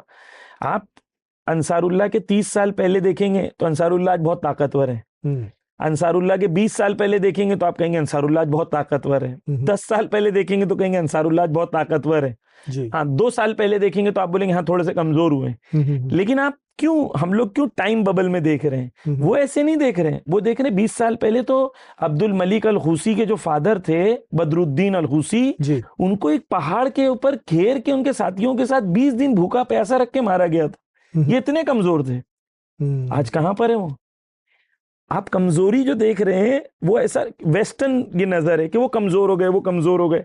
नहीं, अभी भी वो मार रहे हैं, अभी भी लड़ रहे हैं। हाँ, कंपैरेटिवली जब जंग होगी, आपको 2 पंच लगेंगे, तो आपने भी 2 पंच मारा है, तो आपको दर्द तो होगा, जख्म तो होगा, ये नहीं डिनाई कर रहे हैं कि जख्म नहीं है, लेकिन आप कंपैरिजन कौन से फेज से कर रहे हैं वो इंपॉर्टेंट है। तो यमन हो गया, अंसारुल्लाह हो गया, ये लोग, इजराइल की स्ट्रैटेजी ये है कि ईरान को अलग अलग जगह इन्वॉल्व कर दे। यहां पर इजराइल खुद नहीं लड़े, सीरिया के थ्रू लेबनान में हमला कराए। सीरिया का बॉर्डर है और वहां पर शिया सुन्नी रंग देने की कोशिश करे। जी। और कि हमारी पब्लिक इमोशनल है, रैशनल तो है नहीं, अक्ल से सोचती नहीं है। तो हमारी कौम क्योंकि इमोशनल है, शिया सुन्नी मसले में फंस सकती है। तो सीरिया में अगर ये इस तरीके से करते हैं, शिया सुन्नी इश्यू का पूरी दुनिया के ऊपर एक असर होगा, क्योंकि अभी यूनिटी का एक पूरा दुनिया के अंदर वेव आई है। दूसरी चीज ये लोग करेंगे कि इराक के अंदर इसको आईसिस जैसी ताकतों को बढ़ाएंगे। रीजन ये होगा कि ईरान जो यहाँ पर ईरान अगर दो जगह अगर इन्वॉल्व हो गया तो नेचुरली ईरान की कुव्वत और कुदरत जो है वो डिवाइड हो जाएगी। अच्छा, ये ऐसा नहीं है कि कोई ढकी छुपी बात है, ईरान के तमाम एक्सपर्ट्स बोल रहे हैं, तमाम दुनिया के एक्सपर्ट्स बोल रहे हैं, तो ये ईरान को भी पता है, ऐसा नहीं कि नहीं पता है, और ऐसा नहीं कि इसकी तैयारी नहीं कर रहे हैं। मैं आपको यकीन दिला देता हूं कि लेबनान में हिजबुल्लाह कभी भी वेपन्स नहीं डालेगा। यानी ये मेरा अगला सवाल वही था कि भविष्य हिजबुल्लाह का क्या होगा, क्योंकि वो ईरान का एक बड़ा हिमायती संगठन माना जाता है पूरे मिडिल ईस्ट में, और कहा जाता है कि दुनिया की सबसे बड़ी गैर सरकारी वो हथियारबंद फौज है। ऐसे में उसको जो प्रेशराइज किया जा रहा है, क्यों नहीं डालेगा? मेरा अगला सवाल वो है। देखिए, दोबारा वो बात आइडियोलॉजी वाली है, रेजिस्टेंस की आइडियोलॉजी, कि हम झुक सकते हैं। देखिए, मैं आपको कुछ मिसालें देता हूँ। आपको लेबनीज पब्लिक को समझना पड़ेगा कि लेबनीज पब्लिक कैसी है, जैसे गाजा की पब्लिक कैसी है, क्योंकि कंट्री जगह का नाम तो नहीं है ना। कंट्री का मतलब है कि लोग वहां पर कैसे हैं, लोगों की विचारधारा कैसी है। एक वीडियो है, मैं आपके साथ शेयर करूंगा, अगर आप चाहें तो व्यूअर्स के साथ भी शेयर कर सकते हैं, मैंने एक्स पे भी शेयर किया है। तो उस वीडियो में एक औरत है, उसकी 3 बेटियां मर गई, 3 बेटियां जी। बॉम्ब गिरा, उसकी माँ भी मर गई, 3 बेटियां भी मर गई। ये जो औरत जो है हॉस्पिटल में बैठी है, उससे पूछ रहे हैं कि बताओ कैसा महसूस कर रही हो। इमरान भाई, व्यूअर्स को ताज्जुब होगा, वो मुस्कुरा रही, कहती है खुदाया तेरा शुक्र है कि मेरी बच्चियां शहीद हो गईं, लेकिन हम हक के लिए खड़े रहे, हमने सर नहीं झुकाया। तो अगर किसी कौम की माएँ ऐसी हैं, एक और औरत है, उसके शौहर का पेजर अटैक हुआ, उसकी आंखें चली गई, मुंह जख्मी, जिस्म जख्मी, हॉस्पिटल थिएटर के आईसीयू के अंदर है। औरत बाहर खड़ी है, उससे रिपोर्टर पूछती है कैसा लग रहा है, कहती है मैं सुकून, आई एम एट पीस। पूछी कैसे, तो कहती है मैं करबला को मानती हूँ। हजरत जैनब, सब कुछ इमाम हुसैन का शहीद हो गया था करबला में, उसके बाद भी हजरत जैनब ने कहा था माराई तो इल्ला जमीला, मैंने खुदा के हुस्न को देखा इस शहादत में। तो अगर एक पूरी कौम की ऐसी आइडियोलॉजी हो जाए, जहाँ की औरतें, जहाँ के बच्चे, जहाँ के जवान के हम सर कटा सकते हैं लेकिन झुका नहीं सकते, ये कौम कभी भी झुकेगी नहीं। तो मतलब आप ये कहना चाह रहे हैं कि लेबनान में हिजबुल्लाह को पब्लिक सपोर्ट है और वो नहीं हथियार डालेगा। लेकिन देखिए, हथियार नहीं डालेगा तो फिर एक नया क्राइसिस नहीं खड़ा हो जाएगा, उसको जबरदस्ती की जाएगी या अटैक होगा, उसको भी कहीं ना कहीं अपने एक तरह से उसको जंग में उलझाया जाएगा, नुकसान करने की कोशिश की जाएगी, जोर जबरदस्ती की जाएगी। देखिए, नुकसान तो होना है जी, 2 तरीके से नुकसान है। एक, आप हथियार डाल दो फिर उसके बाद मार खाओ, ये ऐसे ही कि आपकी लड़ाई हो रही है किसी से, आपको बहुत प्रेशराइज किया जाए कि आप हथियार डाल दो, ठीक है, हथियार डालने के बाद आप ज्यादा मार खाओगे या हथियार से लड़ते हुए ज्यादा मार खाओगे? तो क्लियर है ना कि अगर हथियार डाल देंगे तो क्या होगा जी, इजराइल छोड़ेगा। इजराइल ने कौन से वादे पे आज तक भरोसा अमल किया है? सीज फायर होने के बाद 1020 बार उसने अभी तक हमला कर चुका है, सीज फायर होने के बाद, लेबनान और इजराइल के सीज फायर के बाद। तो आप तो भरोसा नहीं कर सकते, क्योंकि दुश्मन कोई, उसके एथिक्स और मोरालिटी की कोई वैल्यू नहीं है। तो एक ऐसा मुल्क है जहां पर कोई एथिक्स और मोरालिटी नहीं है, उसके सामने हथियार डाल देना या उसके कोई भी वादों पर भरोसा करना बेवकूफी के सिवा कुछ चीज नहीं। हिजबुल्लाह की लीडरशिप जो है सैयद हसन नसरुल्लाह के बाद ऐसा नहीं कि खत्म हो गई, उनका पूरा एक सिस्टम है, कमजोर हुए हैं जी, लेकिन ये वो कमजोरी नहीं है कि आप बोलेंगे खत्म हो जाएंगे। बिल्कुल, लेकिन देखिए, एक होता है अमन का, देखिए अमन की भी एक, शांति का भी अपना बड़ा महत्व है, और ये तो आप रेजिस्टेंस की बात कर रहे हैं, उनकी विचारधारा की बात कर रहे हैं, उनके मरने मारने के हौसले की बात कर रहे हैं, लेकिन वो देश भी तो हैं जो अपनी तरक्की में अपनी जी जान लगाए हुए हैं। मैं उसी धरती के उन देशों की बात कर रहा हूँ, चाहे वो सऊदी हो, चाहे वो कतर हो, चाहे वो बहरीन हो, ओमान हो, और भी देश हों, जिन्होंने अपने रिसोर्सेस का बेहतर इस्तेमाल किया, अपने उनके लोगों का जो जीवन स्तर है उसको बहुत ज़बरदस्त बनाया कि पूरी दुनिया वहाँ आकर के काम करना चाहती है अपने जीवन का। और हमने देखा, वो कहें ना कहें, लेकिन उनके एक्शन से समझ में आता है कि वो इन सब पचड़ों में पड़ना नहीं चाहते। या जैसे गज़ा पर जिस तरह का हुआ, तो हमने देखा कि ये जितने भी ये देश थे, अरब देश जो बहुत अमीर हैं और सो कॉल्ड इसमें से इस्लामिक भी हैं, उन्होंने चुप्पी साध रखी थी, इसराइल को अपना काम करने दिया। लेकिन जब वहाँ पर पुनर्निर्माण की बात शुरू हुई, रीडेवलपमेंट की बात शुरू हुई, तो अब पैसा लगा रहे हैं, वो आगे आगे होंगे। तो क्या इस तरह की शांति का भी अपना महत्व नहीं है कि सब चैन से रहें, सब सुकून से रहें और एक दूसरे को मान्यता दें और आगे बढ़ें, जैसा कि अब्राहम अकॉर्ड के जरिए कुछ अरब मुल्कों ने कर भी दिया है इसराइल के साथ में। ये इस तरह की शांति को आप कैसे देखते हैं, या ये शांति ज्यादा स्थायी नहीं है? देखिए, शांति का ये बिल्कुल इसकी एक और मिसाल ये है कि शांति हिजबुल्लाह लुबनान के लिए ये है कि भाई हमारी ज़मीनों पे आप कब्जा कर लो। इसराइल ने 1985 में बेरूत के बॉर्डर तक पूरा जो साउथ लेबनान है जी, वो इसराइल ने कब्जा कर लिया था। तो शांति का मतलब ये है कि भाई ठीक है, आपने हमारी ज़मीनों पे कब्जा कर लिया, अभी हम लोग चलो शांति करते हैं। शांति का मतलब क्या है कि आप हमारी ज़मीनों पे रहेंगे और हम टेंट में रहेंगे, ठीक है। यही अरब ममालिक में एक करके गुफ्तगू करूंगा। तो शांति का मतलब क्या है जी? शांति का मतलब है जस्टिस के साथ या जुल्म के साथ। जी, अगर शांति का मतलब यह है कि भाई हाँ शांति भी है, जस्टिस भी है ना, तो वहां पर शांति होनी चाहिए। डेफिनेटली शांति की अहमियत है। मसलन खुदा ने बार बार कुरान में कहा है कि मसलन पीस जो है वो असल है, अदल इंसाफ, लेकिन बगैर अदल इंसाफ के नहीं है, यानी।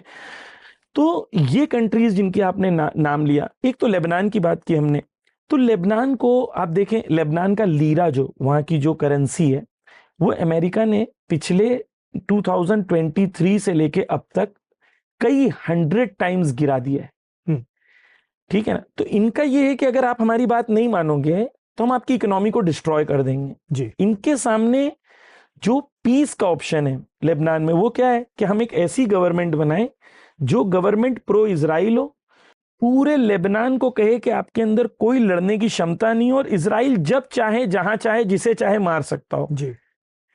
तो आप एज एन अक्लमंद इंसान, आपके लिए बिल्कुल क्लियर होना चाहिए यहां पीस का मतलब ये है कि ये हमारे पीस कर देंगे, यानी कि हमारे लिए क्लियर होना चाहिए। अब आते हैं हम लोग दूसरी तरफ कि कतर जो है या दुबई जो है वो इस वक्त सूडान में बिल्कुल इन्वॉल्व है। आपके लिए भी क्लियर है कि ये कंट्रीज ऐसी नहीं है कि ये कंट्रीज कह रही हैं कि ठीक है हम तरक्की करना चाहते हैं, तो ये बिल्कुल इसके अंदर ये है कि भाई हम अपने रिसोर्सेज को पूरा आपके हवाले कर देंगे। यानी दुनिया के अंदर एक ऐसी एक आइडियोलॉजी हो कि एक बादशाह हो, पूरी दुनिया उसके सामने गुलाम बन जाए, वो इंडिया के ऊपर 50% टैरिफ लगा दे, चाइना के साथ ये कर दे, इसके साथ ये कर दे, कोई कुछ कहे नहीं। इसे शांति कहते हैं। ऐसे शांति कहते हैं कि भाई तुम अपना हक लो, हम अपना हक लेंगे। अगर हम अपने हक के लिए खड़े होंगे और आप कहेंगे नहीं आप गड़बड़ कर रहे हो, तो ये गड़बड़ हम करेंगे, क्योंकि आप अपने हक को ले, हम अपने हक को लेंगे। तो क्या यही बात अब सऊदी को समझ में आ गई है? यही वजह है कि उन्होंने पाकिस्तान के साथ डिफेंस डील कर ली? उन्हें इसराइल की जो नीयत समझ में आ रही है, क्योंकि जो ग्रेटर इसराइल का एक सपना है और जो एक विजन है, क्या उन्हें लगने लगा है कि उस तरफ अब इसराइल बढ़ेगा, वो मान्यता दें और न दें?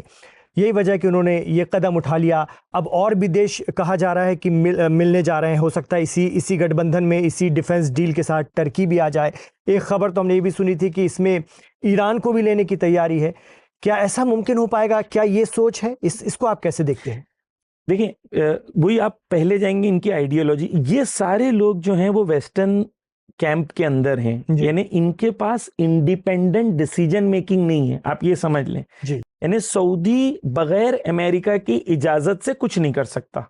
यानी क्या, यहां शांति का मतलब क्या है कि वो तुम्हें धमकी भी देगा, तुमसे पैसा भी लेगा, तुम्हारे रिसोर्सेज पे कब्जा भी करेगा, तुम्हारी तौहीन भी करेगा, तुमको सब बर्दाश्त करना है जी।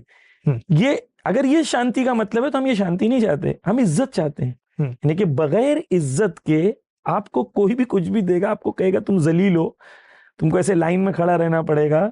तो ये तो आप देखें, अभी अमेरिकन जो ट्रम्प का प्लेन है वो कतर में रुकता है और वो ऑन द वे जाने के लिए, तो कतर का ट्रम्प उस धरती पे उतरता भी नहीं है, प्लेन में जाता है कतर का किंग।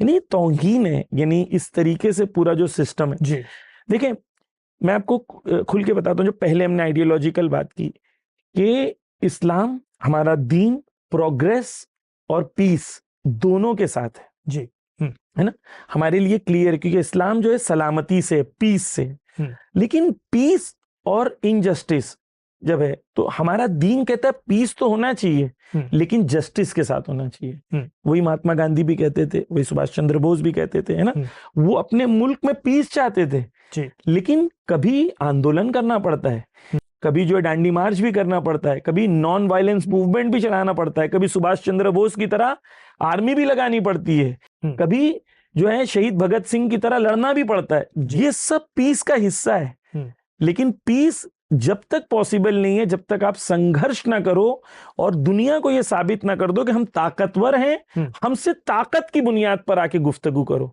अब ईरान से गुफ्तगू लोग कर रहे हैं लेकिन ये जानते हुए कि ये लड़ सकता है। जब तक आप कमजोर रहोगे आपके साथ कोई पीस नहीं होती है, आपको सिर्फ इस्तेमाल किया जाता है। जी। सऊदी हो, दुबई हो, कतर हो, ये सब जानते हैं कि हमारी कोई वैल्यू नहीं है। इसके लिए ऐसे शर्म एल शेख में ऐसे खड़े हुए थे। जी। तो ये आप जो कह रहे हैं, यानी आप, यानी मैं आपसे मुराद यानी वेस्टर्न जो नजरिया है कि भाई इन लोग की तरह बन जाओ, ठीक है, ट्रम्प खड़ा रहेगा, ट्रम्प के सामने हाथ। सऊदी के ये कदम किस तरह के हैं? जो सऊदी, देखिए, वही प्लान का हिस्सा है जो इस वक्त क्योंकि इंडियन पॉलिसीज के सिलसिले में है, आप देखिएगा। लेकिन ये है कि क्योंकि वहां पर जो मटेरियल्स मिले हैं पाकिस्तान में, बलूचिस्तान में जो रेयर अर्थ मटेरियल्स हैं, जी, सारा कंसंट्रेशन इस वक्त उस मौजू पर है और अमेरिकन एजेंडा के तहत उस मुल्क को अहमियत दी जा रही है। जी। और ये लोग भी उसी एजेंडा के तहत, तमाम मिडिल ईस्ट के एक्सपर्ट्स जो हैं वो उसी एजेंडा को फॉलो कर रहे हैं। इनके अंदर इनकी कोई खुद की इंडिपेंडेंट सोच नहीं है, आप बिल्कुल ये समझ लें।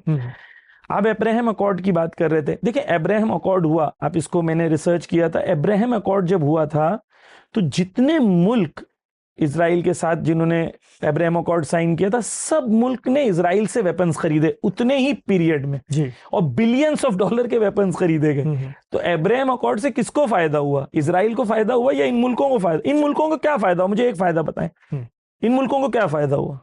इनकी आवाम इनसे नफरत करने लगी, इन लोगों ने अपने अपने पैसे दिए, वेपन्स खरीदे जो वेपन्स कभी इस्तेमाल नहीं होते इनके।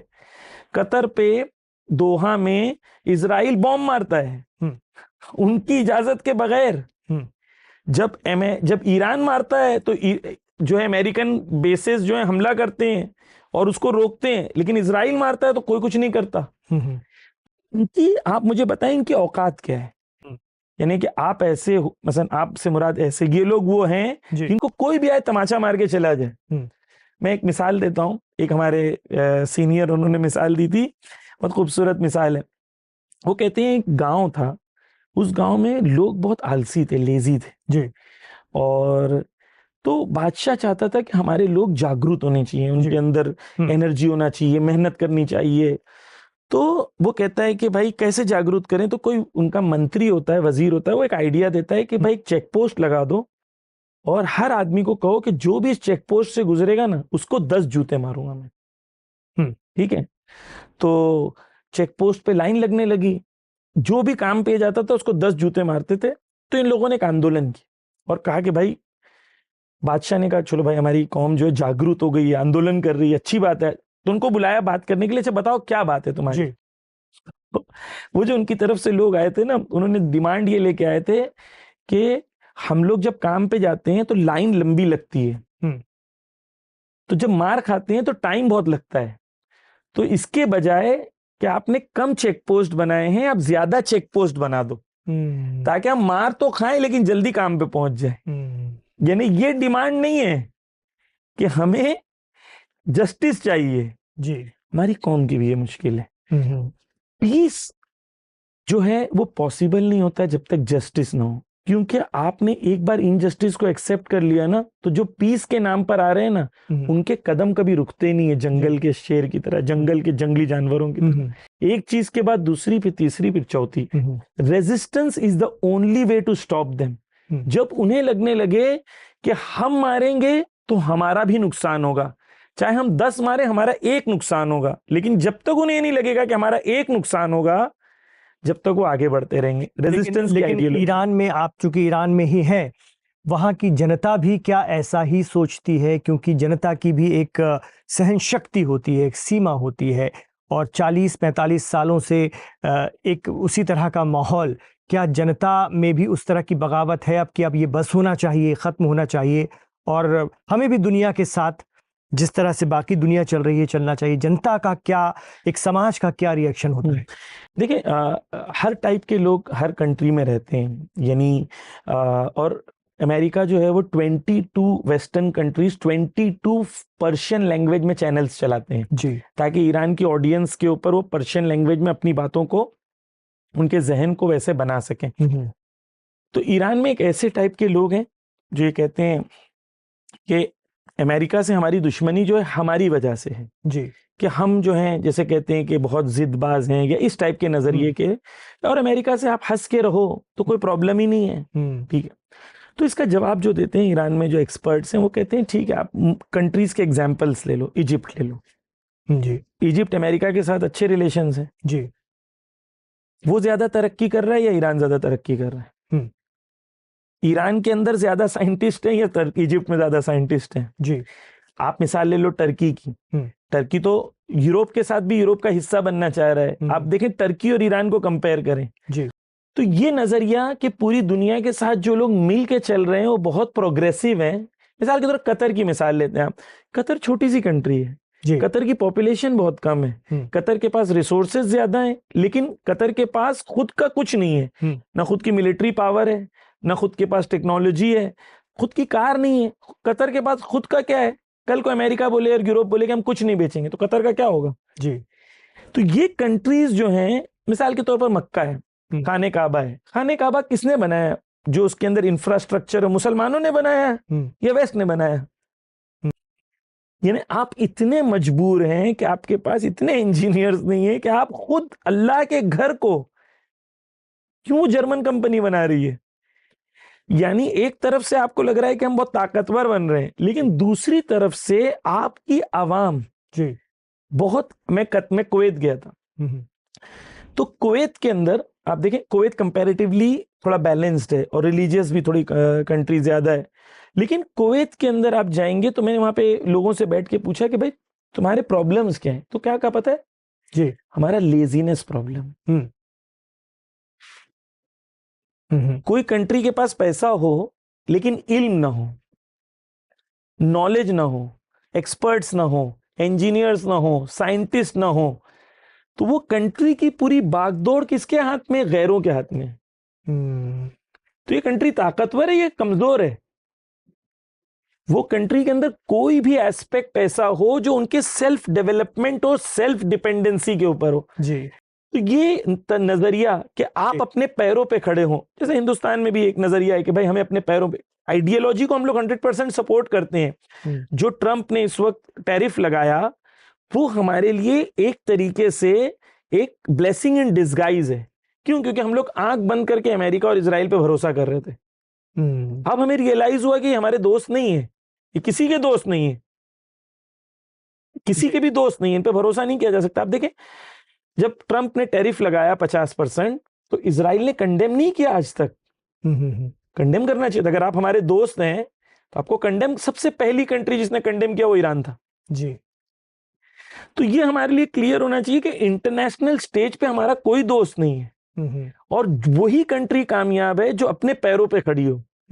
तो जब तक हम लोग वाकई आत्मनिर्भर भारत की तरफ जो है वो हम लोग सेल्फ डिपेंडेंसी की तरफ नहीं जाएंगे, तब तक हम लोग इनके ऊपर भरोसा नहीं कर सकते, क्योंकि ये कभी भी आपको मैदान में लेके जाके छोड़ देंगे जी। ये वो कौम है। तो हमारे लिए क्लियर है कि आइडियोलॉजिकल तौर पर मुसलमानों को, क्योंकि हमारी ऑडियंस में मुसलमानों को अपने पैरों पे खड़ा होना है। अपने इल्म पे, अपनी टेक्नोलॉजी पर, अपने रिसोर्सेज को अपने हाथों में लेके अपनी ताकत को जब तक ये खुद डेवलप नहीं करेंगे, जी, जब तक कि किसी दीवार का सहारे पे खड़े रहेंगे, वो दीवार कभी भी आपको हटा ली जाएगी और आप गिर जाएंगे। ईरान जो आइडियोलॉजी दे रहा है मुसलमानों को, अपने पैरों पे खड़े हो। जैसे रसूलुल्लाह को खुदा ने कुरान में कहा फस्तकिम कमा उमिरता, ए रसूल खड़े हो जाओ उस तरीके से जिस तरीके से तुम्हें हुक्म दिया गया है। तो अपने पैरों पे खड़े रहने वाली आइडियोलॉजी है, वो आइडियोलॉजी इंपॉर्टेंट है। और ये जो वेस्टर्न कंट्रीज कहती है कि आप इतने ताकतवर हो गए, इतने ताकतवर हो गए, आप यकीन जाने कि कई कंट्रीज हैं वेस्ट ने उनकी पूरी गवर्नमेंट्स को 3 दिनों में चेंज किया है। रातों रात आते हैं, रातों रात चीजों को चेंज कर देते हैं, इनके हाथ में कुछ नहीं होता है जी। तो ये ताकत की निशानी नहीं है, ये कमजोरी की निशानी है। लग रहा है ऊपर से। इसका मतलब मिडिल ईस्ट में ये सारी चीजें बस यूं ही उलझी रहेंगी और इसका अंत जो है फिलिस्तीन की आज़ादी ही है, या स्थायी शांति तभी मुमकिन है, वरना ये सारी चीजें देखिए आइडियोलॉजिकली जब तक मिडिल ईस्ट या वेस्ट एशिया या मुसलमान जो है, देखें आयतुल्लाह खामेनेई की नजरिए कि हमारे पास दुनिया में हम सेंट्रली लोकेटेड हैं। ये मुस्लिम कंट्रीज जो मिडिल ईस्ट में सेंट्रली लोकेटेड है, मैन पावर हमारे पास यूथ बहुत है, ठीक है। हम लोग ट्रेड जो पूरी दुनिया का है वो हमारे से गुजरता है जी, ठीक है। जो भी शिप्स को गुजरना है हमारे यहाँ बीच में हम लोग हैं, है ना, तो हमारे यहाँ से गुजरना है। इल्म में, टेक्नोलॉजी में हम लोग, हमारे बच्चे जवान किसी से कम नहीं है, ठीक है। तो जब तक हम पूरे वेस्ट एशिया को इस तरीके से ना देखें कि हम टोटल वेस्टर्न इंटरफियरेंस से आजाद होकर डेवलप होंगे, तब तक ये प्रॉब्लम्स रहेंगी। क्योंकि वेस्ट जहां पर भी इन्वॉल्व होगा वो प्रॉब्लम्स को क्रिएट करेगा, ग्रुप्स को क्रिएट करेगा, हर ग्रुप को एक दूसरे से लड़ाएगा ताकि उसका बेनिफिट हो। तो मुसलमान जब तक, जो आयतुल्लाह खामेनेई की नजर है, जो इस्लाम की असल नजर है कि जब तक कान अन्नास उम्मतन वाहिदा, खुदा कुरान में कहता है कि Allah created you nothing but as one nation, not for Muslims. अल्लाह क्या बोलता है कुरान में, तमाम इंसान को हमने एक नेशन बनाया था, फिर गिरोह गिरोह में बांटा ताकि एक दूसरे को तुम पहचान सको, है ना। तो इस्लाम में यूनिटी का कॉन्सेप्ट है और वो एक सेंट्रल यूनिटी के तहत खुद प्रोग्रेस करें, अपने रिसोर्सेज को खुद मैनेज करें। जब तक वेस्ट इन्वॉल्व रहेगा,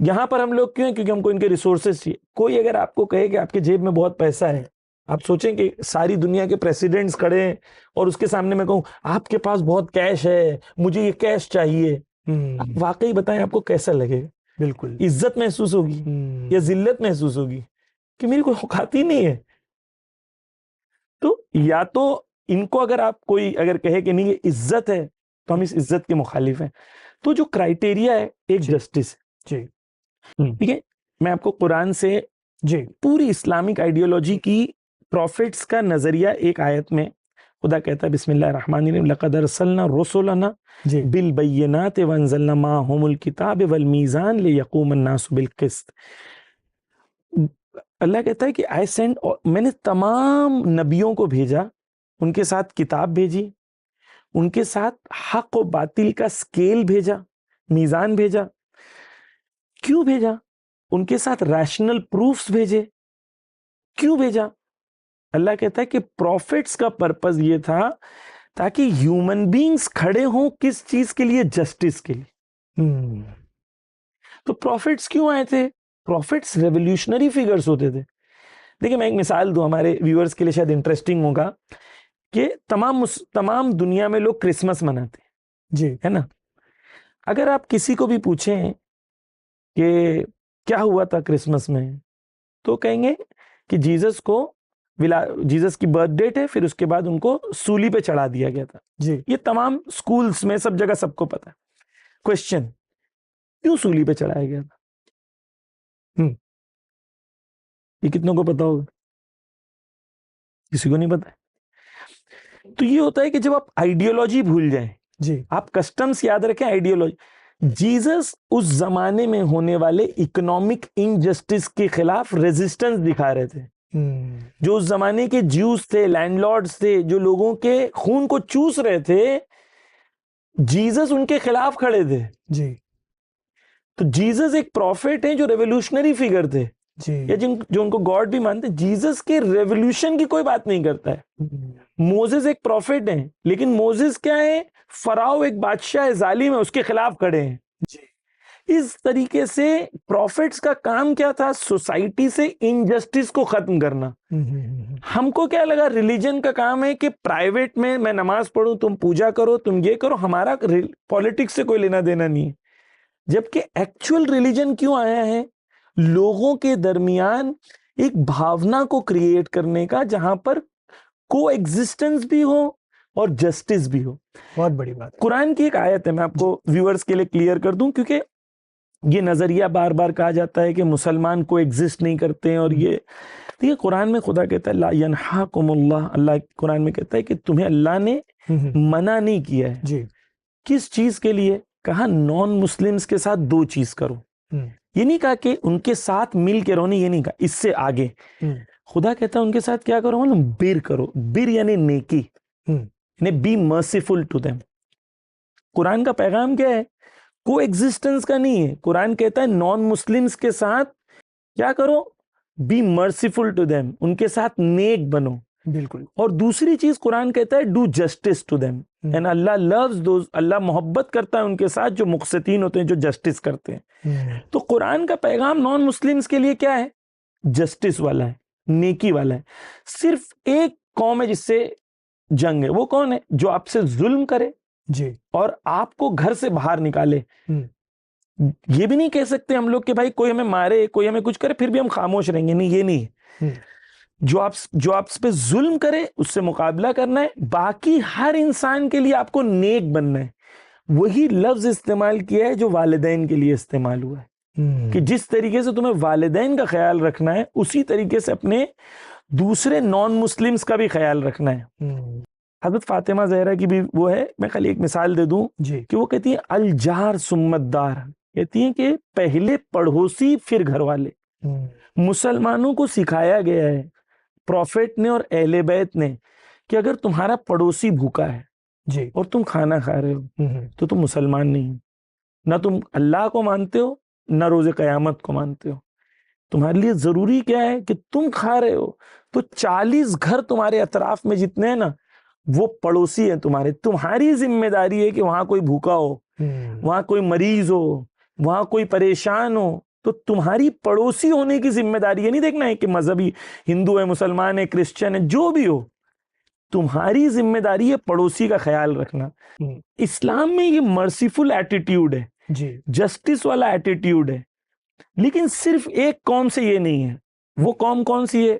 जो तुम पे जुल्म करे, जो तुमसे लड़ाई करे। कोई तुम्हें तमाचा मारे और तुम कहो कि भाई ठीक है मैं तुमसे जस्टिस चाहता हूं, तो दुनिया में कभी भी जस्टिस इन लोगों को मिलती नहीं है। जालिमीन से मुकाबला है, तमाम इंसानों से मोहब्बत, अमन, नेकी और अदलो इंसाफ। और यही शायद मिडिल ईस्ट की में जिस तरह के हालात बने हैं उसके पीछे की कहीं ना कहीं आपने बहुत मतलब दीन की रोशनी में भी, और वहाँ पर जो राजनीति है, कूटनीति है, उसके पीछे की जो वजह है वो तमाम तरह से आपने सिंबॉलिक तरीके से भी और बहुत साफ लफ्ज़ों में भी समझाने की कोशिश की।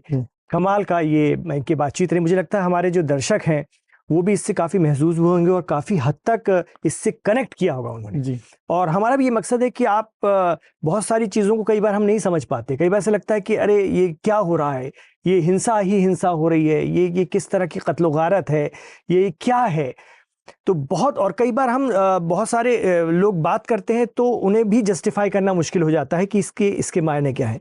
तो मकसद वही था कि आपसे हर तरह की रोशनी में और मिसाल के ज़रिए इन बातों का मतलब समझा जाए और वास्तविक वहाँ की सियासत, और ईरान में चूँकि आप हैं तो वहाँ का उसका क्या मकसद है और उसकी क्या सोच है उसको भी समझा जाए। बहुत अच्छा लगा आपसे बात करके। बहुत शुक्रिया ज़मीर अब्बास जाफरी साहब, आप भारत आए और भारत में हमारे साथ इतना लंबा वक्त गुजारा। और गुजारिश ये रहेगी कि ईरान से भी आप जो कुछ भी मिडिल ईस्ट में या उस खत्ते में चलता रहता है उसको बेहतर तरीके से अच्छे विश्लेषण के साथ हमारे दर्शकों तक आप पहुंचाते रहेंगे, यूं ही हमारी भी यही कोशिश रहेगी आपके जरिए। शुक्रिया बहुत बहुत। और मैं व्यूवर से लास्ट में ये चीज़ कहना चाहूँगा कि अगर उनके कोई सवाल रह गए हैं तो कमेंट कर सकते हैं, तो सवालों के बेस के ऊपर हम लोग जो है बाद में बातें भी कर सकते हैं। बिल्कुल हमारे दर्शक कमेंट जरूर करें, अपने जो भी राय मशवरे और तासुरात हैं इस शो के हवाले से, इस बातचीत के हवाले से, वो आप रखें। और आपको अगर इन तमाम बातों से इसमें कुछ नाइत्तेफाकी भी है तो वो भी कमेंट बॉक्स पर जरूर बताएं, ताकि हम आगे जो बातचीत हो, कभी आपसे हम वीडियो कॉल के जरिए भी बात कर सकते हैं और अपने दर्शकों के उन सवालात का हल ढूंढने की कोशिश करेंगे और बेहतर तरीके से उसे और समझने की कोशिश करेंगे। ये बहुत ज़रूरी है। और ख़ासतौर से मिडिल ईस्ट पर हम चूंकि एक लगातार एक शो करते हैं दीन दुनिया के नाम से, और हमारे बहुत बड़ा दर्शक वर्ग उसे पसंद करता है, तो मिडिल ईस्ट के अंदर क्या कुछ चलता है वो भी आज आपके जरिए पता चला। उसके पीछे आइडियोलॉजी किस तरह की है, वो कैसे काम करती हैं, और कौन कौन सी ताकतें इसे चलाने की कोशिश करती हैं, किसका ज्यादा असर है, किसका कम होता जा रहा है। बहुत सारी बातें आज जानने के लिए बहुत बहुत शुक्रिया। जज़ाकल्लाह, बहुत खुशी हुई, शुक्रिया। तो इमरान खान के साथ आखिर तक जुड़ने के लिए आपका बहुत बहुत शुक्रिया। अपना ख्याल रखिए, अपनी दुआओं में हमें याद रखिएगा।